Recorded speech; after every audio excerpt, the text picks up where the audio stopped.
High, আমি রিয়া। আর আমার নতুন ব্লগে অনেক অনেক স্বাগত। পুরো ব্লগটা তোমরা দেখতে থাকো। সেই যে ভোরবেলা থেকে বৃষ্টি শুরু হয়েছে, বৃষ্টি থামার নামই নেই। আর বৃষ্টির জন্য সেই যে ঘুমটা ভাঙলো, আর কিছুতেই ঘুম আসে না। ভাবলাম আজকে ছুটির দিন একটু ঘুমাবো, সেটাও হলো না। তারপরে বৃষ্টি পড়ছে, বাসি মুখ নিয়ে জানলার পাশে বসেছিলাম। আমার গাছে কিছু ফুল ফুটেছিল এবং গাছের মধ্যে যে বৃষ্টির শিশিরগুলো পড়ছে দেখতে খুবই ভালো লাগছিল। তারপরে মুখ টুক ধুয়ে ফ্রেশ হয়ে কালকেকার রাতে চিয়া চিপস ভেজানো ছিল, সেটাই খেয়ে নিলাম। আর একটু টিফিনও করে নিলাম।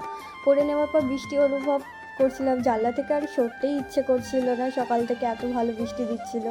তারপরে আর কী করবো, কাজ বাজ তো নেই, স্নান করে রান্নার কাজে চলে গেলাম। তো সকালের যা যাবতীয় টুকটাক কাজ ছিল সেগুলো বোন করে নিয়েছিল। তো রান্নাটুকুই বাকি ছিল। তো এইদিকে ভাবছিলাম যে মনটা একটু খিচুড়ি খিচুড়ি করছে। তো সবাই তো খিচুড়ি খাবে না, তাই জন্য ভাবলাম না, সবার জন্য করব না, আমার একার জন্য একটু খিচুড়ি করে নিই। আর সবার জন্য ভাত বসিয়ে দিয়েছিলাম। ছোটোবেলায় যখন খিচুড়ি স্কুলে পড়তাম, যে পাঁচমিশালি খিচুড়ি তৈরি করতো, তো সেই রকমই কিছু করতে ইচ্ছে করলো। তো বাড়িতে যা উপকরণ ছিল সেগুলো দিয়ে, শুধু সয়াবিনটা ছিল না, তো ওই সয়াবিনের জায়গায় একটু পনির মিক্স করেছিলাম।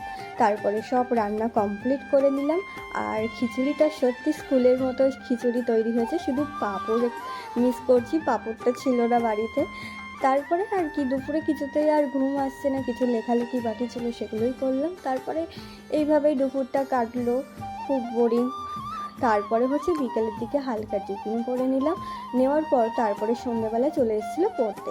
তো আজকে আমার পড়ানো ছিল, ভাবছিলাম এত বৃষ্টিতে হয়তো কেউ পড়তে আসবে না। ও মা, দেখি রেনকোট পরে সবাই পড়তে চলে এসছে। তারপরে পড়ানো কমপ্লিট করার পর মা বললো ফোন করে যে রান্না করার দরকার নেই, খিচুড়ি করবো। আর যেটুকুনি ভাত ছিল ফ্রিজে রেখে দিয়েছিলাম। মাও খিচুড়ি করছে, আমি বললাম আগে বললে তো আমিই করে দিতাম। তো তোমরা কে কে বৃষ্টির দিনে খিচুড়ি খেতে ভালো অবশ্যই বলো। আর আজকে এইভাবে দিনটা কাটলো। তো লাইক কমেন্ট শেয়ার অবশ্যই করো। তোমাদের ব্লগটা কেমন লেগেছে অবশ্যই জানাও। আজকের এই পর্যন্ত।